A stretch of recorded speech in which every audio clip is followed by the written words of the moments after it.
Alors déjà, il faut commencer à expliquer aux auditeurs et aux téléspectateurs c'est quoi le diabète. On parle de diabète quand il y a un excès répété de sucre dans le sang. Voilà.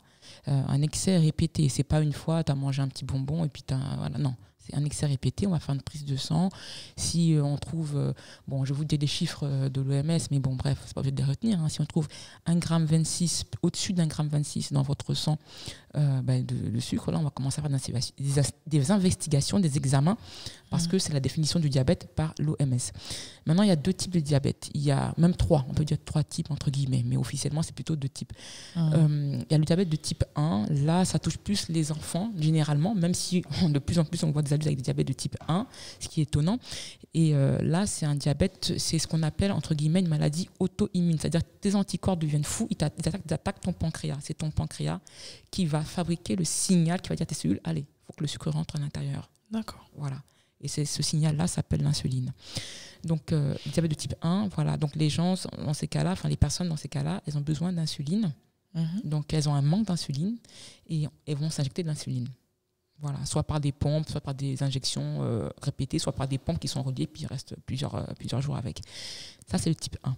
Le type 2, c'est autre chose. C'est plutôt ce qu'on appelle, entre guillemets, une maladie de civilisation. Ça veut dire c'est plutôt lié à la mauvaise alimentation, la malbouffe, le manque d'activité.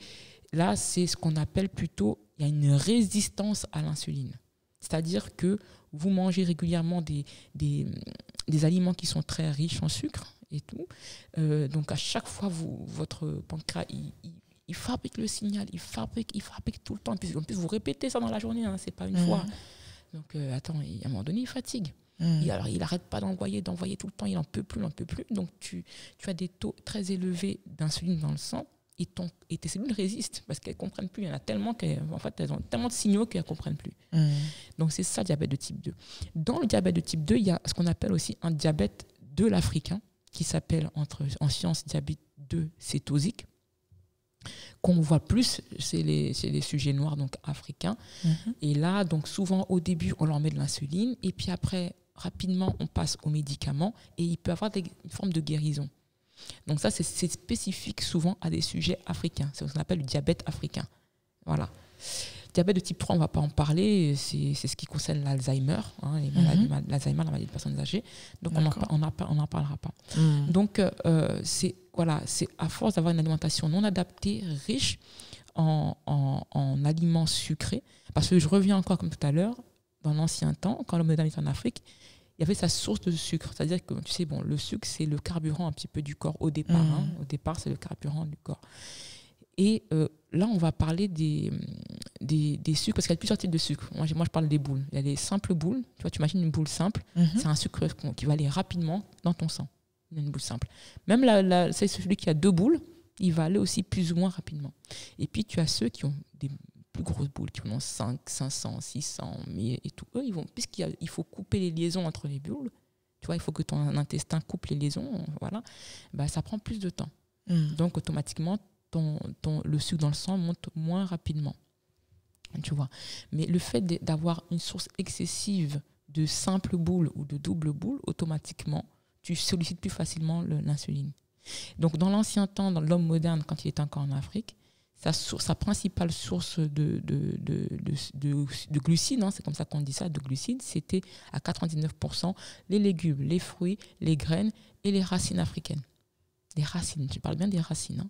Ça, ce sont des trucs que j'appelle en micronutrition. Hein. Donc, ça vient pas de moi. Hein. Donc, c'est vraiment des formations. Donc, je pèse mes mots, des racines. Tu vois, quand je parle des racines, je parle de ce qu'on parle comme les maniocs, les gnams, les machins, trucs comme ça. Bref. Et 1%, c'était des céréales complètes africaines. Parce qu'il était en Afrique. Hein. Bref. Il n'était pas en Inde. Voilà. Aujourd'hui, c'est différent. Aujourd'hui, 59% des sources de sucre qu'on mange aujourd'hui, on va dire ici, même en France par exemple, 59%, ça vient des céréales raffinées. La star des céréales raffinées, tu sais c'est quoi? C'est le blé. Oui, tout à fait. Voilà. Donc le blé, on le prend déjà, il a été modifié. Hein, il n'y a plus de blé, à part peut-être l'épeautre et le corossane, je crois. Ces 2 types de blé-là qui sont un peu plus naturels, entre guillemets. Tous les blés, même quand tu es en bio, parce que moi j'aime bien consommer bio, même quand tu es en bio, son génome, son ADN a été modifié. C'est clair. Tout de suite, Voilà, même en bio. Donc voilà. Et en plus, on lui a enlevé son manteau. Il a un petit manteau. Toute sa substance, en fait. En fait, on lui a enlevé. Tu sais, le blé, quand tu vois, il a comment on appelle ça, une coque, quoi. Ouais. Son manteau a été enlevé, ce qu'on appelle une céréale raffinée. Donc, on a accès directement au simple boule, quoi. Là, le manteau va ralentir, en fait, le taux de sucre dans le sang, le passage du sucre. Donc, voilà. Donc, 59%, c'est du blé raffiné. 23%, c'est du sucre, pareil, simple boule de l'alimentation industrielle, du sucre ajouté dans l'alimentation industrielle. Et 18%, c'est les légumes et les fruits. Tu vois la différence entre avant et après? Totalement. Enfin, c'est un fossé énorme qu'il y a entre les deux. Exactement. D'où, tu vois, le fait que le diabète augmente déjà même dans la population caucasienne, la population blanche, mais aussi dans la population noire. Parce que justement, des fois, beaucoup d'Africains mangent beaucoup de riz blanc. Ouais. Énormément. Voilà, de riz blanc.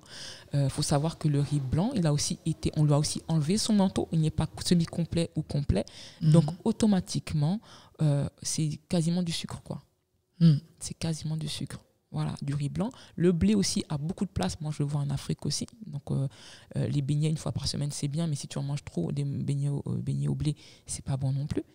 Voilà, donc tout cela, et si en plus on délaisse, et tu me demandais pourquoi justement les Africains aujourd'hui, comment l'alimentation africaine peut aider par rapport, parce qu'il y a, je l'ai dit tout à l'heure, tu vois, légumes, fruits, graines et racines africaines.